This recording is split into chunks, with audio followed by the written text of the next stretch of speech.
Thanks very much for being a part of this evening's program.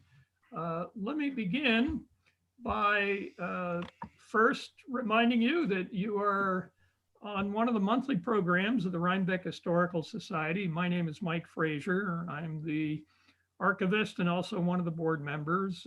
David Miller, who you see on your screen, is actually recording this evening's program, and it will be posted as a YouTube video and also available through the rhinebeckhistoricalsociety.org website. Just on the homepage, click on videos and go down to the month. And obviously this will be the first one listed under January 2021. This evening's speaker, Franc Palaia, is somebody who I don't think ever sleeps. Franc is just doing so many things in so many places. If he's not doing an exhibit in Spain at the Salvador Dali Museum, he's got an exhibit at the International Urban Art Fair in Paris, or he's putting up some mural. I think he's got 15 murals altogether.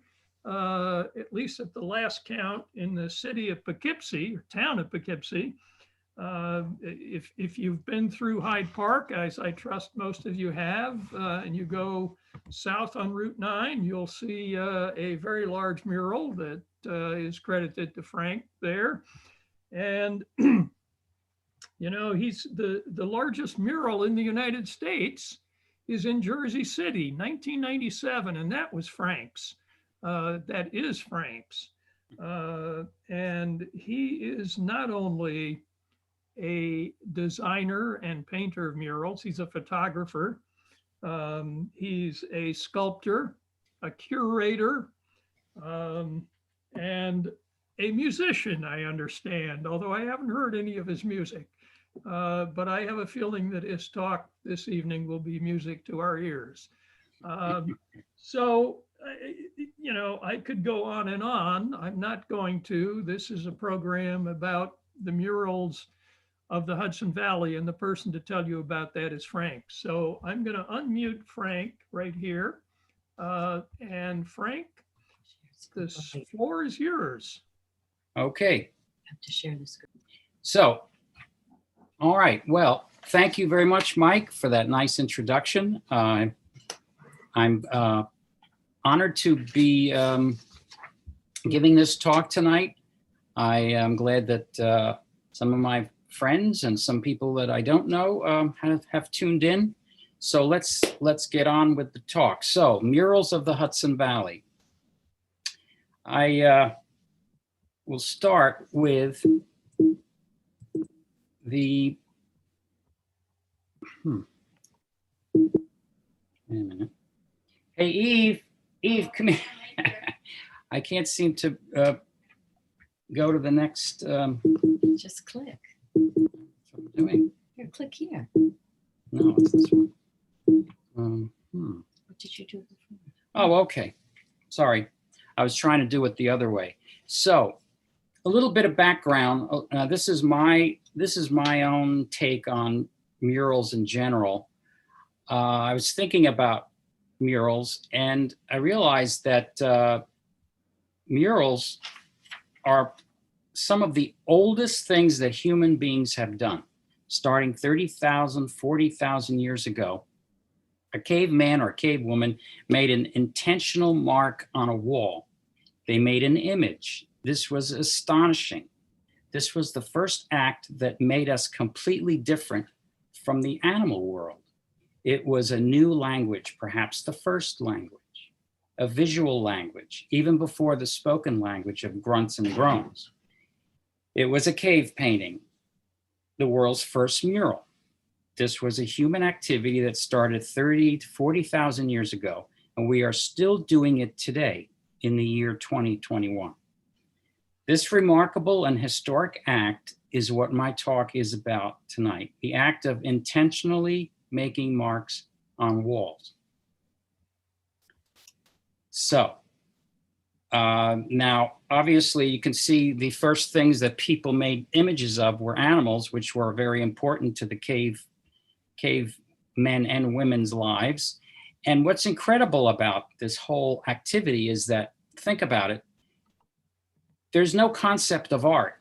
There are no art teachers, no art supplies, no language, no nothing. And they managed to create these incredibly accurate and beautiful drawings and paintings. Now they were very inventive. They used, they would grind up minerals, make powdered pigment out of them, mix it with animal fat or water, and then they must have devised some kind of brush made out of animal hair, and they would paint. And as you can see, they're absolutely spectacular. In fact, some of the animals are still with us today. On bottom right here, you see this particular kind of horse, and it looks like that horse was there and around 30, 40,000 years ago. Same with this one. And then they also were so inventive, they invented spray paint. They put powdered pigment in their mouth, took a hollow reed and blew through it and created on the bottom left here, using their hand, made a stencil. So they invented stencils, spray paint, art, just incredible. Now I added this cave painting because it was recently discovered in Indonesia. It's now known as the oldest known wall art at 45,000 years old. And then also 2 hand stencils on the left. And what's interesting is that this pig species is still alive today in Indonesia. That's incredible. Now, a little bit closer to home, this is not really a cave painting per se, it's more like a cave carving. And it's right in Rhinebeck, right near Wildenstein. In fact, if you look on the left here, this is a very, very old, about 150 years old, 180 years old carving here. We think it's done by Native Americans. Basically, it's just a simple head and looks like 2 feathers coming out. I made a little dark sketch at the bottom left so you can see it a little better in case you can't see it up here. And then this is a photograph of the actual stone surface on the bottom right. Now, this was found by accident by, I guess, the builders of the Wildenstein mansion. In fact, Wildenstein got its name from this carving, wild man's stone or wild stone or Wildenstein in German. Okay, enough of the cave stuff. Now, back to our local area. Now, the first several murals that I will show tonight are historical because they're a little bit older and quite wonderful and beautiful and fantastic. This one is in the atrium rotunda of the Poughkeepsie Journal building. If you haven't seen it, it's worth a trip to Poughkeepsie to see it. Painted in 1942 by 2 artists, Caroli and Zanto. And it's painted on canvas and then attached to the wall, which is incredible because it's a round cylindrical wall, 30 feet high. And the theme, because it's the Poughkeepsie Journal building, the theme is anything to do with printing, journalism, media, communications, and that type of thing. So there are dozens of famous people here who are related to those themes in the mural. It starts in the 1300s in Florence, Italy. The first scribers of books by hand, and then it goes to this panel here, which is Gutenberg and his printing press. And here we have some French printers. And then this part of the mural and on to the left side of the rotunda are Americans. And it starts off with Benjamin Franklin because he was originally a printer. That was his first occupation. So he gets prime real estate here on the mural. Of course, this is one of FDR's commissions. This is during the WPA 1930s and 40s. creating jobs for artists, and this was one of those projects. Here he is with his press team. He's in the mural. And then here we have a detail. You can recognize some of these people in the mural. Here's Mark Twain, and Alexander Graham Bell is a little bit off to the right. Horace Greeley here, the first linotype machine, and of course the Mid-Hudson Bridge in the background. And this is painted, I guess, in a kind of a social realistic style. Beautifully painted, by the way. They were terrific artists. So, okay, now we're in Rhinebeck at our beloved little post office in Rhinebeck. The artist, again, commissioned by FDR, Olin Dowes, a very well-known local artist, but he was nationally known because he was well, here it says Olin Dowes was appointed by FDR to be chief of the Treasury Relief Art Program, or TRAC. From 1935 to 38, Dowes was the administrator who managed 446 employees and was responsible for beautifying new federal buildings, mostly post offices and courthouses. So I threw up, the Depression had so many programs that FDR initiated, and it's an alphabet soup of acronyms.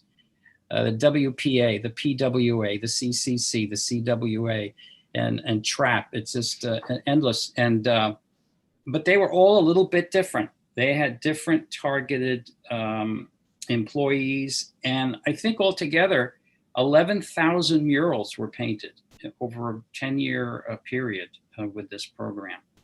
And it's pretty impressive, pretty impressive. Now, this image is a little section of the Rhinebeck post office. It shows Native Americans in their kind of natural setting.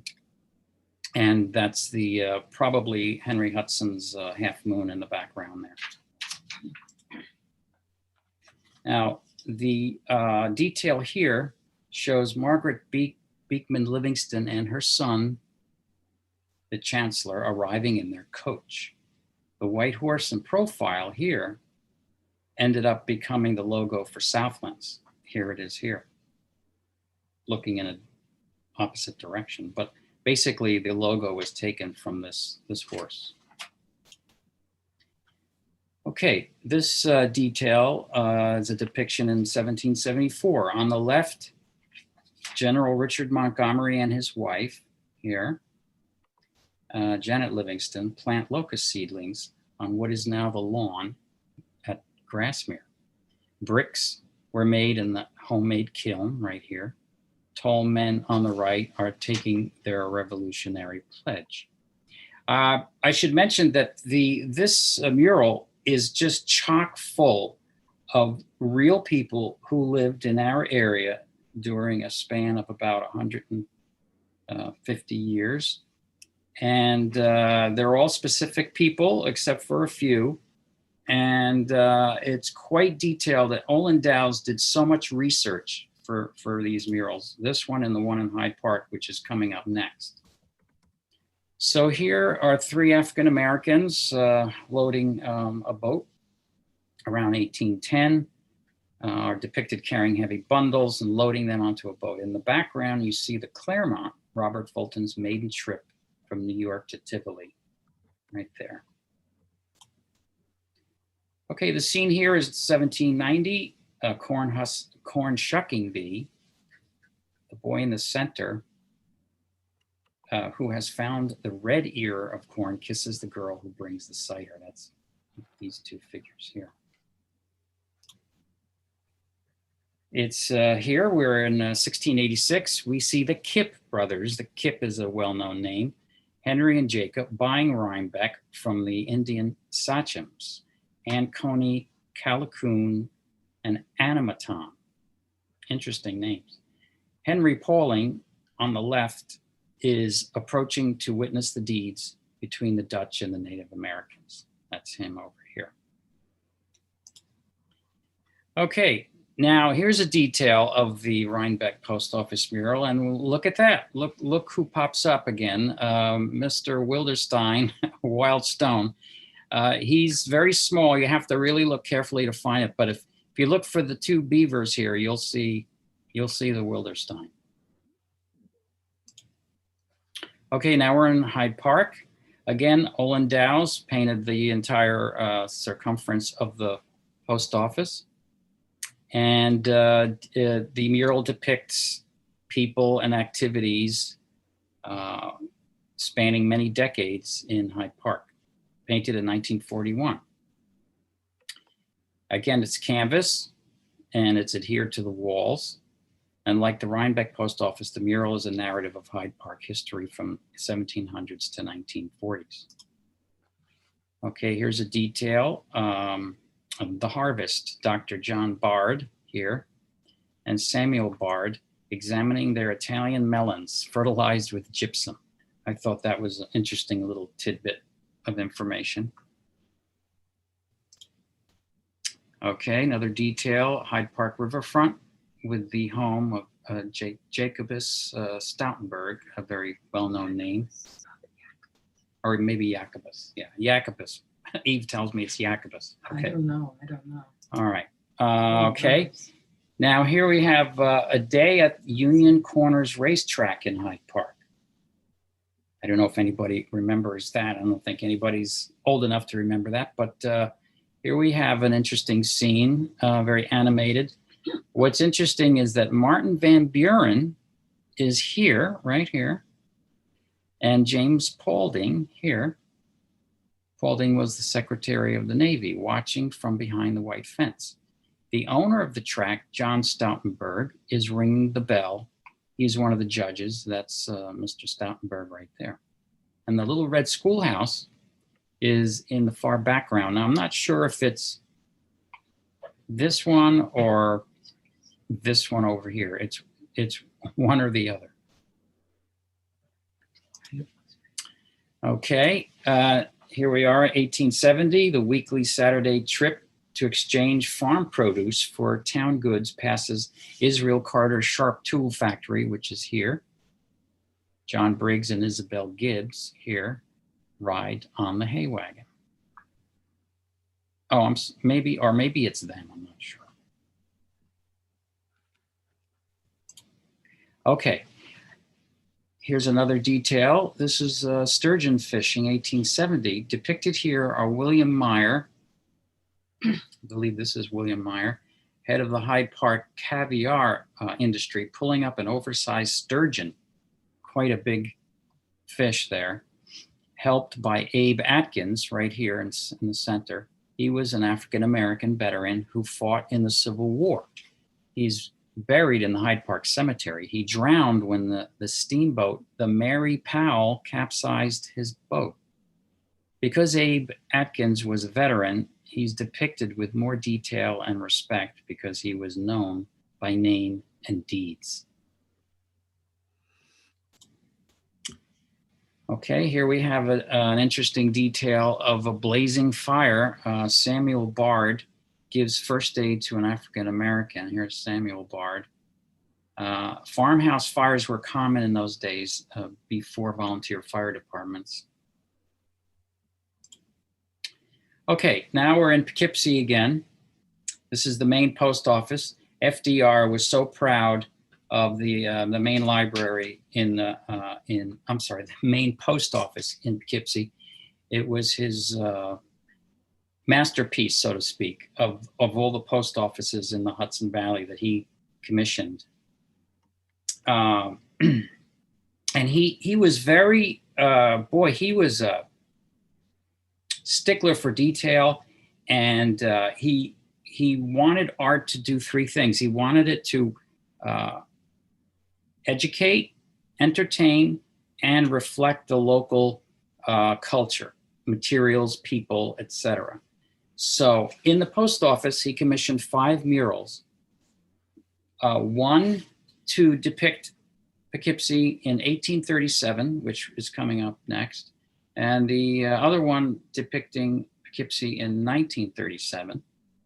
And he also wanted to illustrate 3 centuries of Poughkeepsie history, the 1600s, 1700s, and 1800s. This is the early 1600s mural.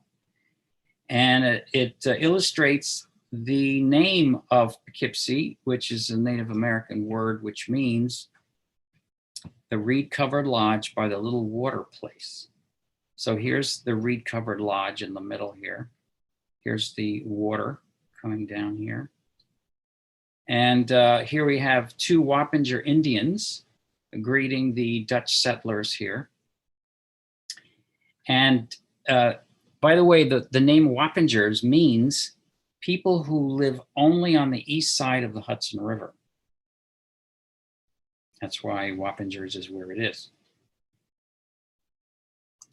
Okay, so now this mural depicts Poughkeepsie in the 1700s, which was illustrating a very big deal, the ratification of the Constitution of the United States, 1788. The artist here, by the way, is Gerald Foster. He painted the 3 murals. This is the second of the 3 in 1937. Now, this mural is really important. It depicts, here's Alexander Hamilton, and he's shaking hands with George Clinton, the first governor of New York. They're closing the deal, pretty much. George Clinton held out. He didn't want to sign it, and he insisted on adding the Bill of Rights to the Constitution. So they agreed on that, and they're shaking hands there. Now, this happened in Poughkeepsie because the British burned down Kingston, which was the capital of New York State at the time. So Poughkeepsie by default was the capital in 1788. So luckily Poughkeepsie gets this mural and gets the credit. Okay, the third mural on the second floor of the post office, again, it depicts a typical street scene in Poughkeepsie in the 1800s. So here we are. This is the Dutch Reformed Church here on the left.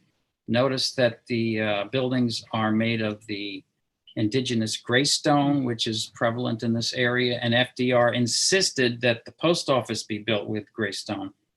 And also the paintings had to reflect that. Now the artist, Gerald Foster, this was a pretty nice gig for him. He got paid $8,000 for the 3 murals. It took him over 2 years to paint them. Now, $8,000 in those days was equivalent to $200,000 in today's dollars, which is pretty good, pretty good. But it's a lot of work. These are quite large murals, and they're really beautifully painted. Okay, on the first floor of the post office, on either side of the lobby, the one on the left shows Poughkeepsie in 1837, painted by Georgina Klitgaard. I believe that's a Danish name.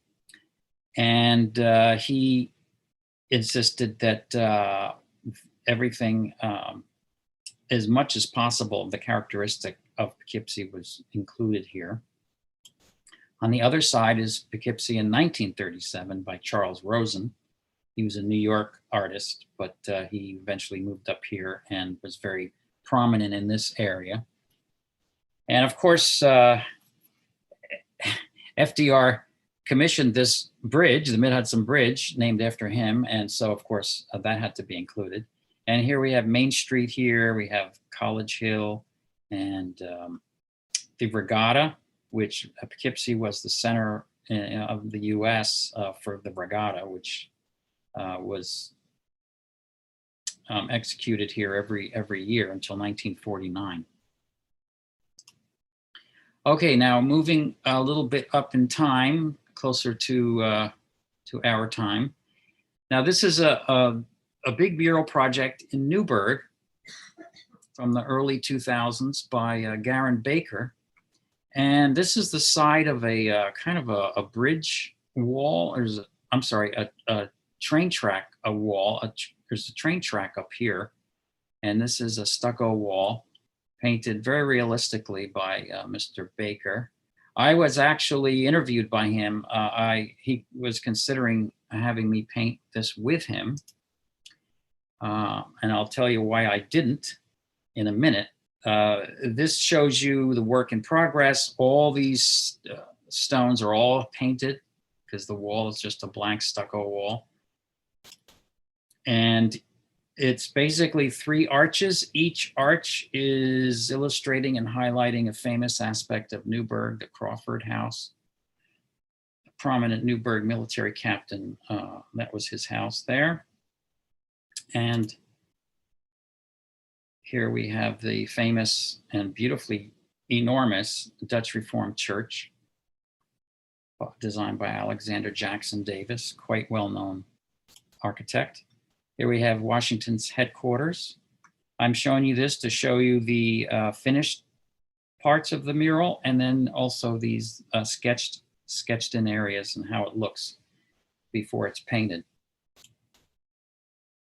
And here it is finished. Now, if you notice, there are a lot of people here, and these are all real local people that he included in the mural, which I thought was great. Even the gardener is in there. Now, this is what happened to the mural not long after it was finished. Now, the artist, I believe, he was trying to save time and save steps. Usually when you paint a mural, you paint it and then you coat it with a particular protective coating. Well, he wanted to combine the 2 things. So he combined the paint with polyurethane, which is really strange. I've never heard anybody do that. And it must have been really difficult to paint with the polyurethane, because polyurethane is very sticky and it's like honey. And I don't even know how he did it, but he did that and it didn't work. In fact, probably the day after he finished painting, it started peeling because the polyurethane, it just didn't stick to, because it was a water-based paint, I believe, and then the polyurethane is a oil-based material, and so they didn't mix. So the mural started peeling almost immediately, and it's unfortunate because it's a beautiful mural, as you can see. Another problem is water came down through the railroad tracks above and then seeped out, because water has to escape somewhere. So what happened? The water escaped into the back of the stucco wall and came through it, and that made the paint peel even quicker. And I'm just showing you a few of these, how it looks now. Although it was repainted, and I haven't seen it since it's been repainted, but this, yeah, as you could see, it's unfortunate. But in a way, it has a kind of a beauty. It almost looks like a Pompeii wall. So this is a mural by the same artist. Luckily, it didn't peel like the first one.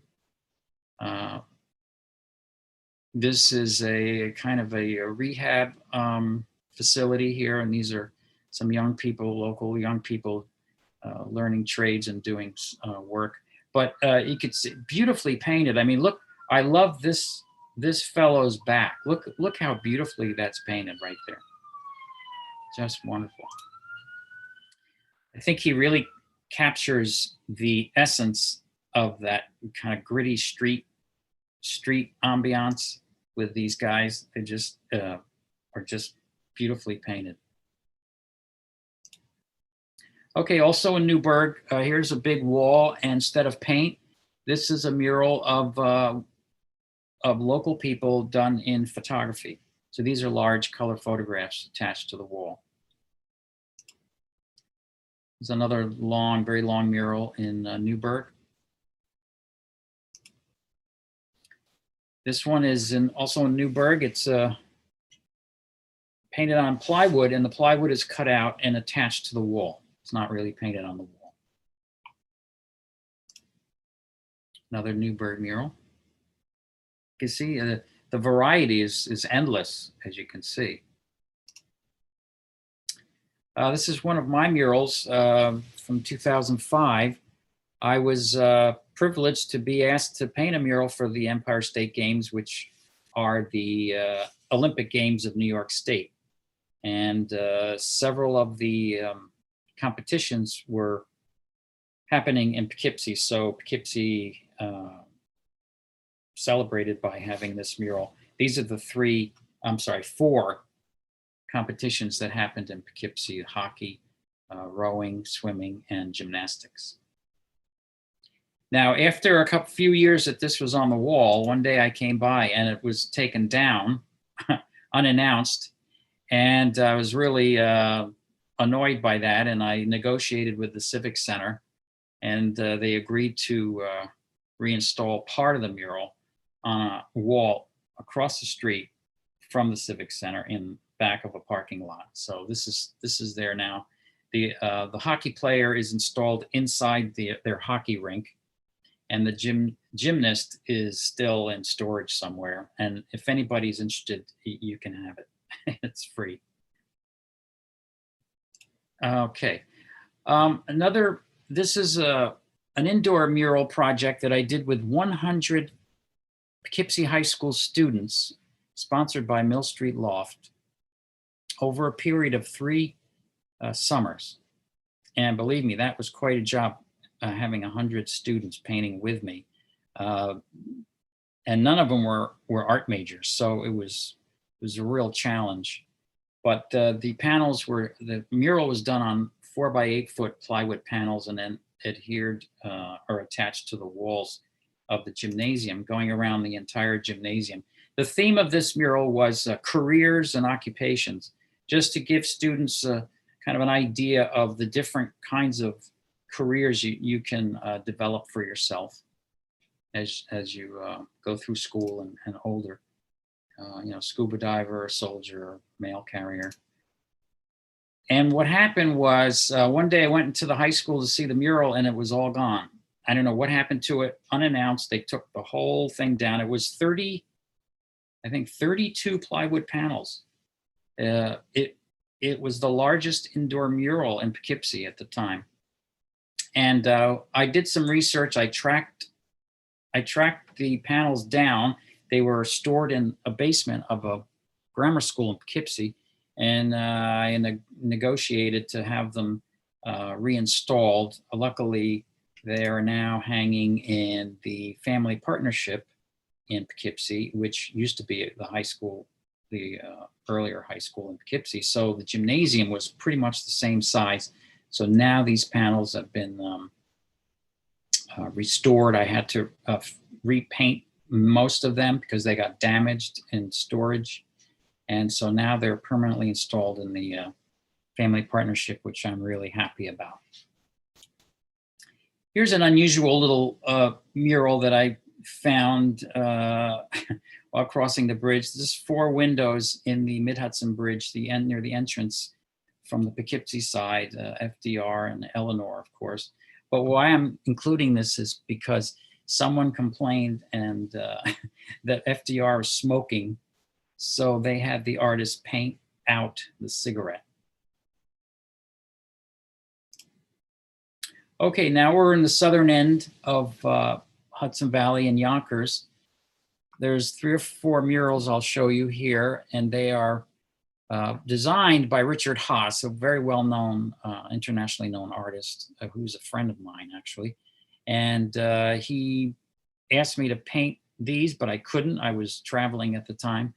So he designed them, and then he had a crew of artists to paint these murals. These are historic murals, architectural subject matter, pretty much realistically painted.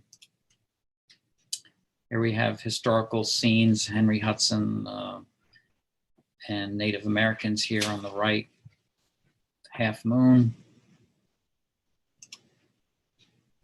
Beautifully painted. Now this style is called trompe-l'oeil, which is a French term meaning fool the eye, because you look at it, it looks real, it looks 3-dimensional, but it's fooling your eye. It's not real, it's just paint on a flat surface. So these are beautifully done, I think. Okay, now we're in Red Hook. This is a mural painted maybe 20 years ago. Yeah, exactly 20 years ago. It's right at the intersection of Route 9 and Route 199 by Gloria Di Pietro. It's depicting kind of local people doing their general labor of that particular period of time. Now this one ended up being a controversial mural because someone complained about this particular figure here that looked like a black woman as a slave, barefoot, doing all this hard labor. But I actually know the artist. His name is Andre Samian, painted about 20 years ago. And I asked him about this, and he said, you know, all those complaints are all wrong. This is not an African-American woman. It's actually based on his mother. It's purposely kind of a generic face, even though it's based on his mother.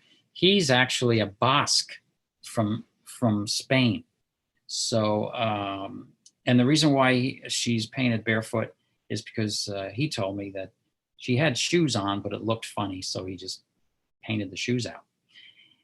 And so there was a big brouhaha about this. And unfortunately, because of that, it was painted over. So now it's all gone. And the landlord of the building painted it over even without asking Andres about it. So counterpoint, this is also Andres Samian. This is another mural he painted in Red Hook. Quite different, kind of playful and colorful on an elementary school. Okay, now we're back in Poughkeepsie. This is a small little pocket park, and this is a mural painted on plywood by Nestor Madalengoitia. He's a Peruvian artist who came to Poughkeepsie, I think maybe 25 years ago. And here he's painting different local characters. There are a lot of Mexican Oaxacan people in Poughkeepsie. So this is a Oaxacan dancer here. This is another mural by Nestor. This was in the back courtyard of a very nice cafe. It opened in about almost 20 years ago, called the Demitasse Cafe. And here he painted kind of a scene from a Parisian street. This, unfortunately, is also painted over by the tenant. The cafe closed, new tenant came in and painted over the mural, which I thought was unbelievable, but that's what happened. Okay, Nestor has another mural here. This one is Hudson River School, the Four Seasons. As you can see, it spans probably 200 years and depicts different well-known personalities of the Hudson Valley. Here we have Sojourner Truth and Pete Seeger here, and here's Matthew Vassar and the Mary Powell steamship. This is on Main Street. Here's another type of public art, not quite a mural. I guess you could say it's a photo mural by Michael Asbill. And it's was in the Poughkeepsie train station, two big arched windows. And what they are lenticular photographs or 3D photographs. So what he did was he took archival images, photographs of particular scenes in the Poughkeepsie area. They're all in black and white. And if you look at these windows from one angle, you see the archival black and white images. And then if you look from another direction, you see colored images, the same locations taken exactly at the same angle, but in color. And quite beautiful. But unfortunately, the MTA, who commissioned these windows, decided that they should come down, so they're all gone. A mural in Beacon by Rick Price. This is not a painted mural. This is a paper paste up in Catskill. This is a two-sided sculpture in the Poughkeepsie train station. It's sort of like two murals back to back. on a freestanding sculpture by Tilly Strauss. This is one of my mural sculptures, you could say, commissioned by Abilities First and purchased by the Poughkeepsie Journal. This was on their front lawn for a few years. They took that away also. It's very frustrating, you know, when you see this nice artwork out there in public and then for some reason somebody says, nope, let's take it all away. So this must be indoor somewhere. I'm not sure where it is, but since the Poughkeepsie Journal commissioned this, they asked me to paint their building on the maple leaf, which is a kind of a iconic object of the Hudson Valley. Okay, this is when I first moved to Poughkeepsie in 2001. I was lucky. I managed to get this commission to paint a mural right in the middle of town, Main and Market Street, and I kept hearing about all these wonderful stores that were used to be in Poughkeepsie. So I thought, okay, why don't I paint the store? I can't snap my fingers and bring those beautiful stores back, but I could paint them and perhaps give everybody that warm, fuzzy feeling all over again. So I took these from archival photographs. These were real businesses in downtown Poughkeepsie. They weren't all next to each other like this, but from the far left, from about 100 years ago up till 2002. And what's nice is that the empty lot here is now an official pocket park in Poughkeepsie, and it's known as Mural Square, which I like that name. All right, here's another different kind of mural because it's a combination mural, sign, and sculpture. I also am a sign painter for 40 years, so I incorporate that skill into my murals. As you'll see, almost all my murals have lettering in them, so it came in handy. This is commissioned by the Ulster County Transit at their bus depot in Kingston. This is 6 by 12 feet, painted on aluminum, and it's flat. It's 3D illusion. You can see the scale. I'm standing next to it. And what it is okay, it's a sculpture, it's a sign, and it's a mural. And it's also solar powered. Here's the solar panel down here. Because these lights are real. Some of them are real, some of them are painted. It's another view. Now this is a very dramatic angle, just to show you the illusion of 3D, how it works, even though it's completely flat. Look at that. I was amazed myself at how three-dimensional that looked. And then this is the back, just so you see what a difference the front and the back is. You know, that scene in The Wizard of Oz, you know, pay no attention to the man behind the curtain. You know, that's where all the real stuff is going on. Well, this is sort of like that. This is the man behind the curtain. And then this is how it looks at night. It had a timer on it, so the lights would turn on the sign. They also commissioned an indoor mural that I did in the same year, and they wanted images of transportation spanning 4 centuries, 1700s, 1800s, 1900s, and 2000s. So this mural is made from smaller panels and then put together on the wall in a kind of a grouping. Because originally they had the idea that they were going to be moving this mural around to different buildings, but I don't think they ever did that. So that's why it's in little pieces like this. And I love painting this 56 Chevy, by the way. Okay, another mural in Poughkeepsie, Pulaski Park pool, painted with all spray paint by Michael White, who unfortunately died a few years ago, a young fellow. Here's another one of my murals in Little Italy in Poughkeepsie, down near the train station. I wanted to show the history of Little Italy with these images around around the edges. And then in the middle, I added a little functioning map of downtown Poughkeepsie. And I even attached a little three-dimensional storefronts and buildings. You can see them here, illustrating the actual little businesses who, this was funded by local businesses. So as a thank you, I made their, the people who donated, they got their little store, a little 3D store on the mural. That's a view from the back. I mean, from further back. Okay, this is a baseball mural at Spratt Park in Poughkeepsie by Nestor again.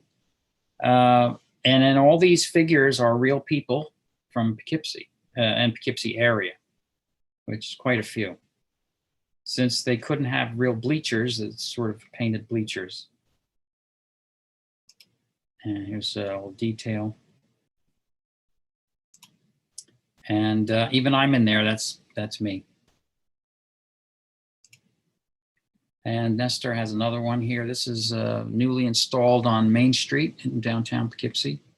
Again, local celebrities and well-known people from the past and the present.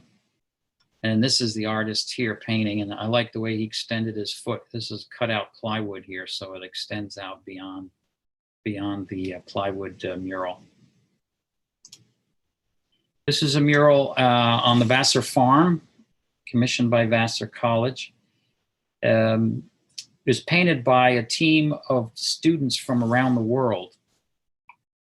Painted a couple of years ago. Very colorful. Here's an American flag. There's a lot of murals like this everywhere.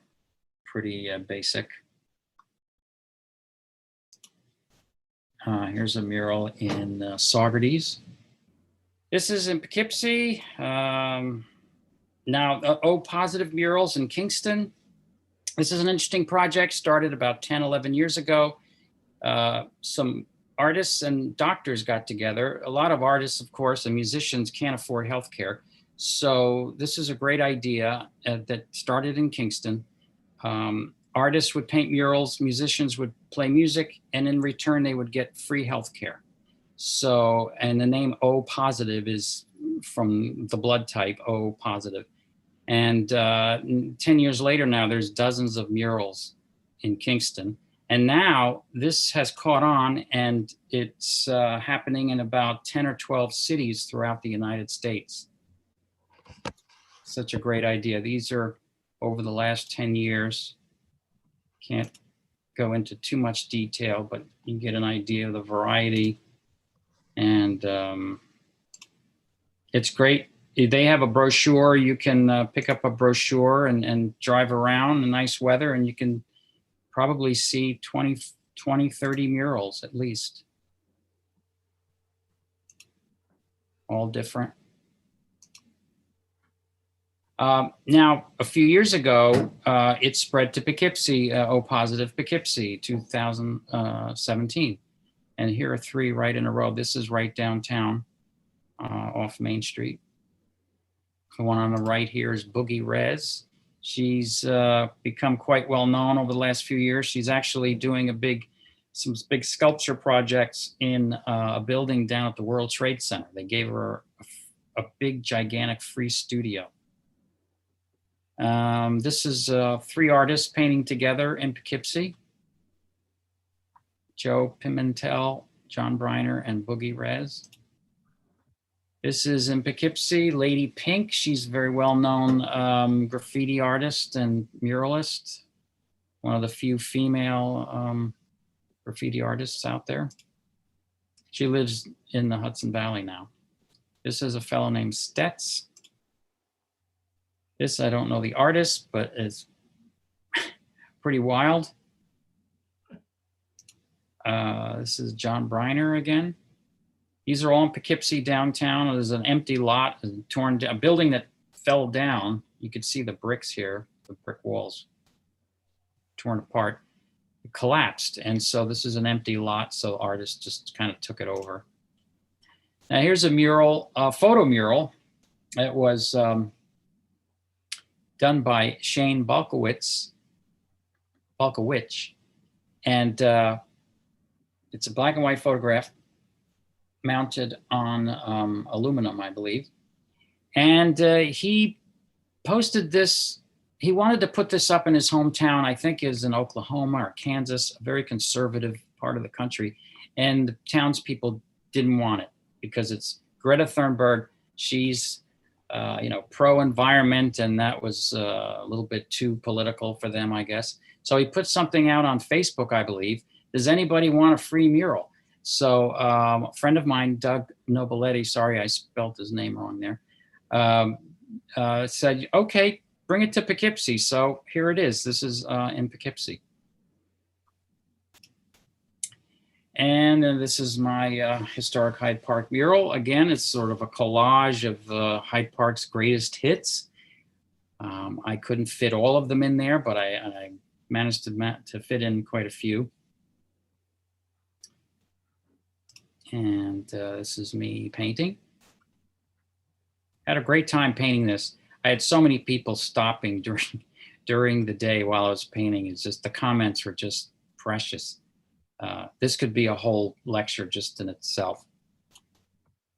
Okay, here's a mural that I did in 2014, and it's on the Ice House restaurant in Poughkeepsie.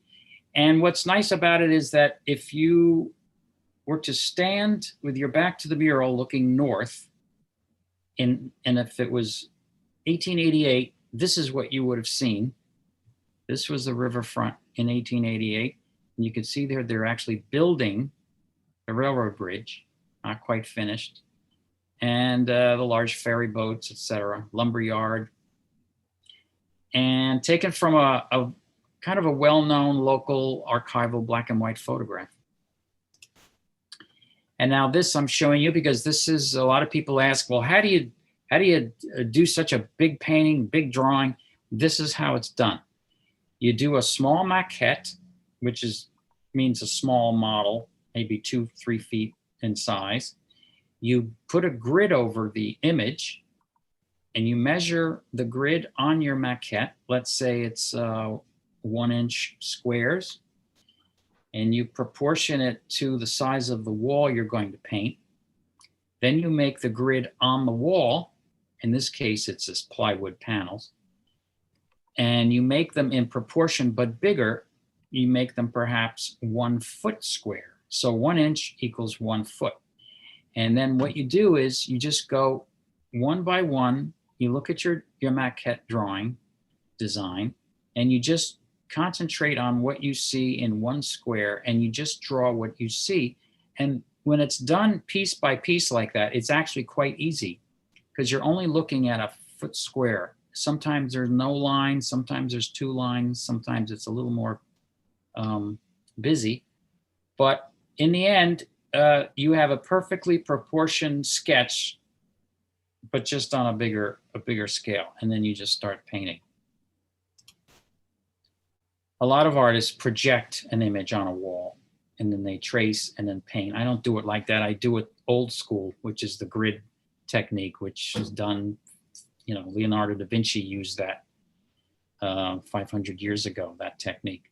This is a good sized mural painted quite a while ago, I think, 1989 by Dick and Margaret Crenson. This is an indoor mural I did for Executive Towers, an apartment building in Poughkeepsie. It's Henry Hudson's Half Moon.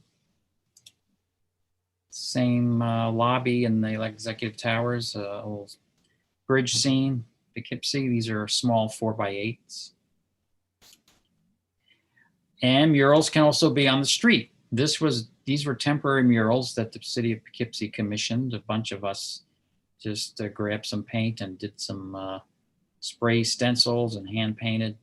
It only lasted a few days actually, but it was fun. There's another bigger street mural that I did the same year. Beehive, big beehive, the symbol of Poughkeepsie. It's on Mount Carmel Place in Little Italy. Here's the walkway right here. And this is the view from the walkway. Unfortunately, not long after this was finished, they had to do some sewer work and they tore up the whole street. So this street mural only lasted a few weeks, if that. Here's a small mural in New Paltz by Nestor Madelingoitia. Mural I did in Red Oaks Mills for the Mill restaurant, which unfortunately is closed now, but the theme is the mill, of course. And now this one is in Poughkeepsie. This is the wall as it looked in 1980 before anything was painted on it, that the owner of the building wanted a painting, and he actually designed it, found an artist to paint it, and it was painted. You can see here, this was a trompe-l'oeil style. It looked like 4 buildings, but it was falling apart, peeling, and the wall was falling apart. So the wall was restuccoed, and then I was hired to repaint the mural in its original form, and this is the final product. Wow. Yeah, it's 45 feet high, 75 feet wide, the biggest mural in Dutchess County. And it, again, these are just imaginary storefronts. About half of these windows are real and half are painted. I'm not going to say which are which. This is also a trompe-l'oeil style, obviously, because it fools your eye. This is another angled view, so you could see it's the side of a building. This is artist Boogie Rez. She did the underpass in Poughkeepsie on Main Street near the train station. Real bright, funky mural. This is a mural by Lady Pink. And John Briner did this beehive as part of the O Positive project. Not sure if this is a hawk or an eagle. But yes, I know I'm going over time-wise, but we're almost done. This is a photo mural by Sean Hemmerly. It's printed on vinyl, I believe, and then attached to the wall. Another mural for, this is the O Positive in Poughkeepsie by Joe Pimentel.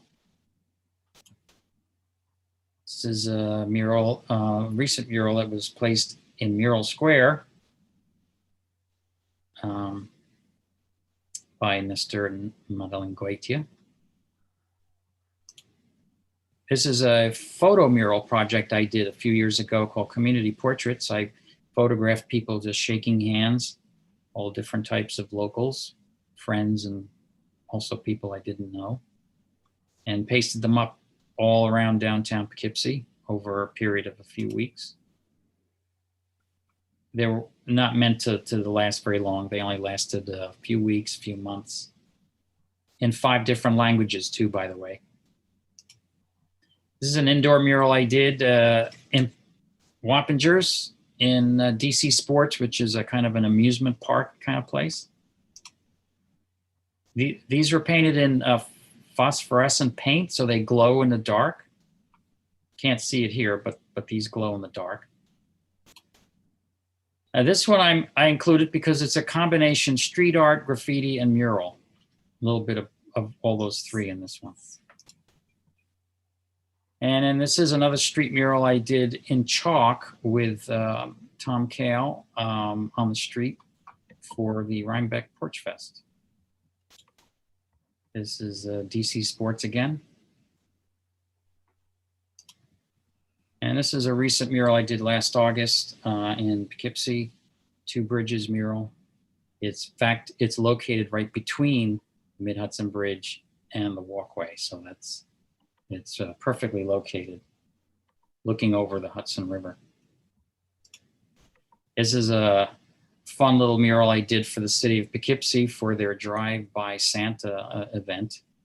Since, because of COVID, people and kids drove by with their car and Santa was there giving out candy and gifts. And last but not least, a little promo. I actually give guided walking tours of public art in Poughkeepsie. I started about 13 years ago. It's a leisurely 2-hour a guided tour, and we see sculptures, murals, monuments, stained glass windows, etc. And if you're interested, let me know. Because of COVID, I haven't been doing it last year, but I maybe can start later this summer, late summer, or early fall, to start these up again. And that's it. The end. Frank, thank you so much. That was really spectacular. Thank you. What a tour of the Hudson Valley.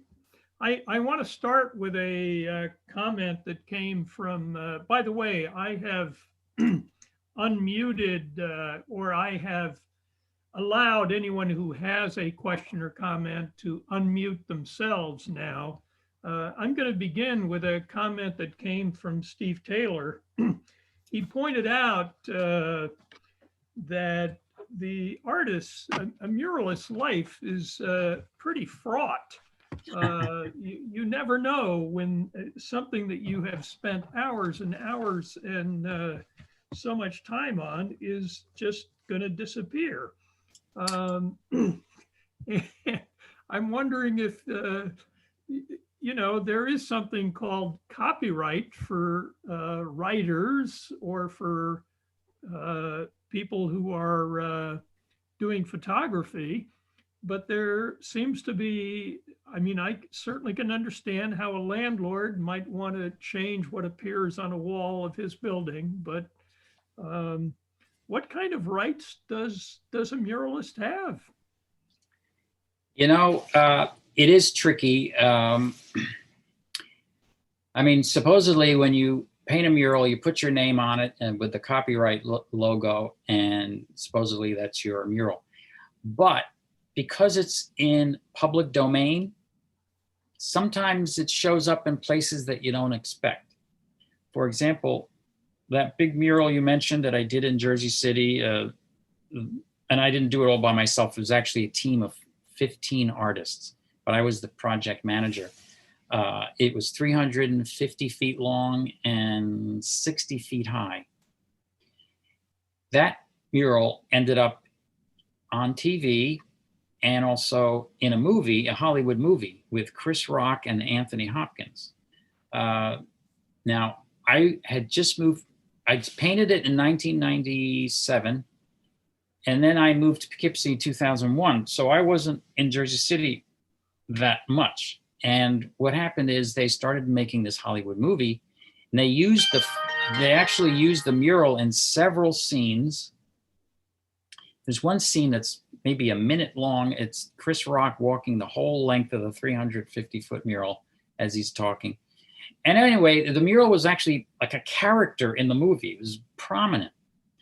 But I didn't know about it until years later. And I could have maybe tried to sue and get some money, but it was too late. So, but Right. Before you conclude your comments on that, yeah. Can I ask you to stop screen sharing because we really can't see you, and we'd like to see okay. comments. What Just close the screen share. I see. At the top of your screen, you can X that out. Yeah, great. Okay. Great. And you were telling us about the experience of dealing with the Jersey City situation. Oh, shoot. I'm sorry. I hit the wrong thing again. Anyway. No, you're good. You're good, Frank. Oh, because I can't see me. But anyway, it's okay. So anyway, to make a long story short, then the same mural, the NBC was filming an entire TV series many years ago, entirely in my old neighborhood where I used to live. And they wanted to include my mural in one of the scenes, and they tracked me down, and they paid me $1,000 for the use of the mural. And my mural was on the TV screen for literally maybe 4 seconds. And so I can't imagine if I got $1,000 for 4 seconds, I really could have made a lot of money on the other movie, but it was too late. So just quite a few comments. Frank, thanking you for a really terrific tour and wonderful Mhm. program. A question from John Rath. Yes. What is the maintenance that's required for a long-lived mural? What's the expected life? Okay, good question. Normally, if they're well painted and the wall is prepped properly and the paint is the right kind of paint and the weather isn't too severe, a mural will last, 20 to 30 years.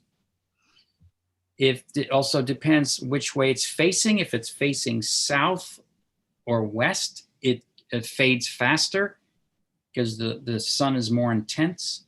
And yeah, so it depends. The Jersey City mural is now about 25 years old, but most of it is pretty faded, and other artists have painted over it, believe it or not, but it's okay because it's faded. And so, yeah, I'd say 20 to 30 years. Now, I coat some of my murals with this stuff called graffiti guard, which is a clear lacquer. It's actually pure lacquer, and it's consistency of honey. And you roll it on because there's no other. You could spray it, but it's very toxic, so you don't want to do that. So you roll it on, and it dries to almost a glass finish.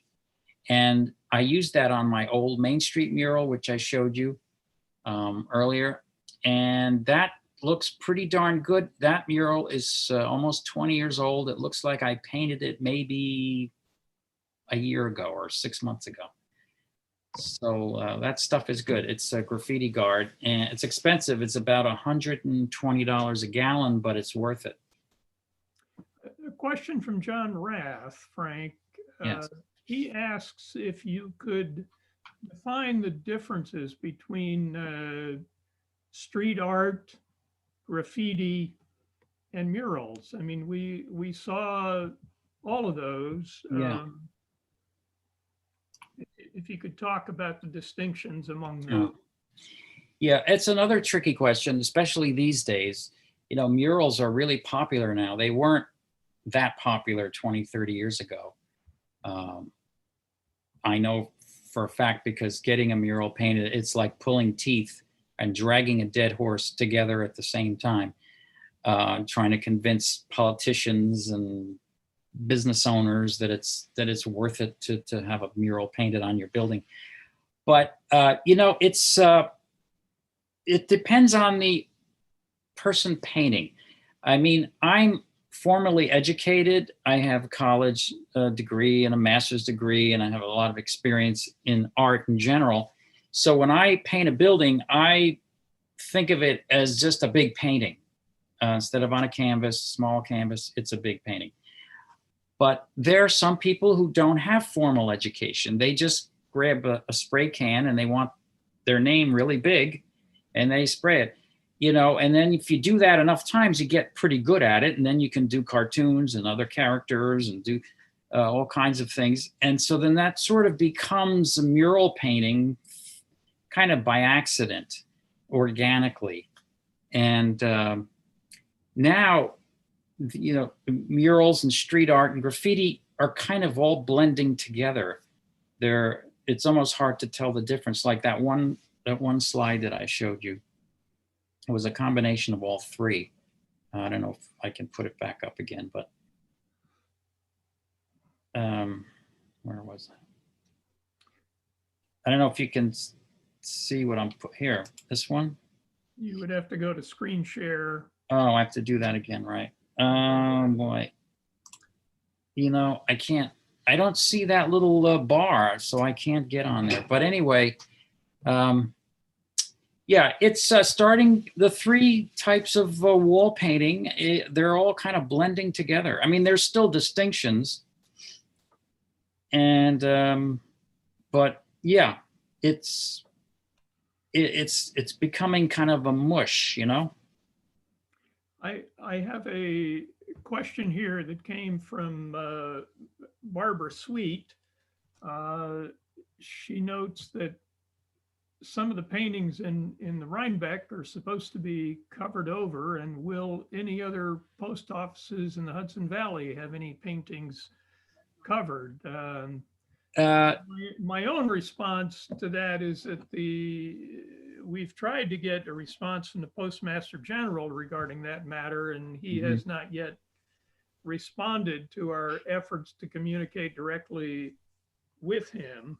But maybe you'd like to add something. Yeah, well, I just got an email from Bill Jeffway, and he spoke to some people, and he told me that the decision was made that the Rhinebeck mural will not be taken down or covered up. It'll just stay as it is. So that was good news. I was really, really happy to hear that. Anything with regard to Barbara lives in Hyde Park, and I'm sure she's concerned about Hyde Park's. You know, I haven't heard any specific complaint about that particular mural, only the Rhinebeck Okay, mural. So I don't really, in fact, I think it was just one person was complaining. It wasn't like a right. tsunami of complaints, just one person really. Right. If anybody else has questions, you can unmute yourself and join the conversation. Eve, Wow. come here a second. Eve. While we're waiting, Frank, you know, it occurred to me that one of the most prominent kinds of, What are you doing now? I don't know if they classify as murals, but highway art at least was billboards. And billboards have been viewed Get this as on? a form of pollution, I guess, and have largely, they haven't entirely disappeared. How do billboards stand in the genre that you're dealing with? Well, you know, billboards, there are also images on large walls, but they have a different intention. I mean, mostly it's commercial, you know, business propaganda, you know, advertising. Although, you know, some mural artists have used billboards, and I've done that over the years, not that often, but so, I mean, they are related. They're like cousins, but they're not exactly the same thing. They're apples and oranges. They're both fruit, but they're apples and oranges. if that helps. Okay, I've got folks commenting to me that they are unable to unmute themselves, so I'm concentrating on, I thought I had allowed people to do that, but I've got to check my my controls here. Well, so people can't unmute themselves? Is that the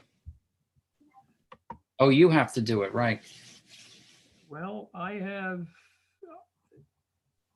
have undone the muting, but unless the individual goes to the lower left-hand part of their screen and unmutes themselves, it isn't possible for us to hear them. Let's see here. Let me go to a couple of the people that are making that comment. Let's see here.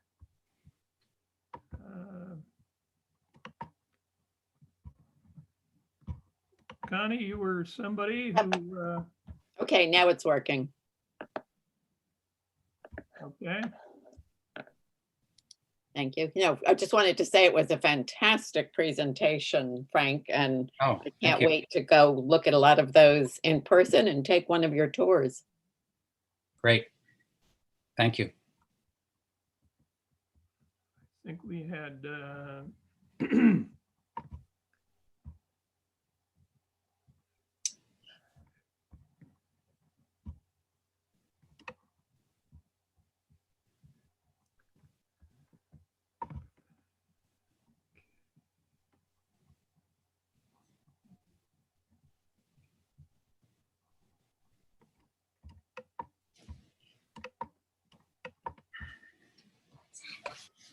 Okay, I'm unmuted. I just want to say it was really a great show. It was nice seeing all that art. A lot of it I've seen myself, but not all of it, of course. And speaking of graffiti, I worked in the South Bronx in the early 80s and as a teacher.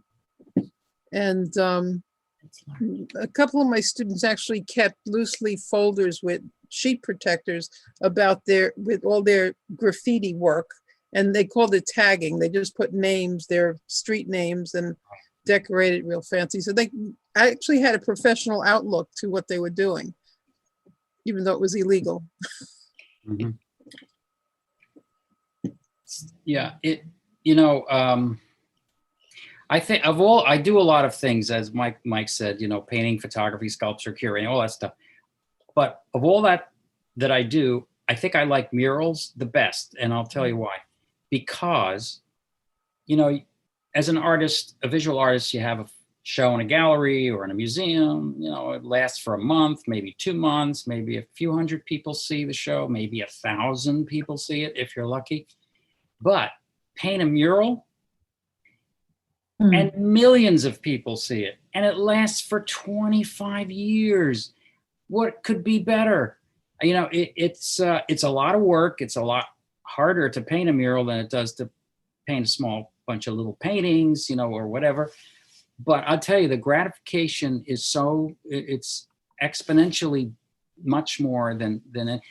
You know what else too? A mural is, it's part of the world. It exists in the real world. It's like a big thing, and it's there and you can see it. You don't have to drive your car to a little gallery, and look at the stuff on the wall, and then you go home and that's it. But a big painting on a wall in public that lasts for decades, it affects people. I mean, some people told me they actually moved to Poughkeepsie because they saw my mural on Main Street. They were thinking of moving someplace. They didn't know where. They were in Poughkeepsie, and they looked at my old Main Street mural, and they see that the vibe that comes off of a mural, if it's beautifully painted or well done, is that it proves that people care about this town.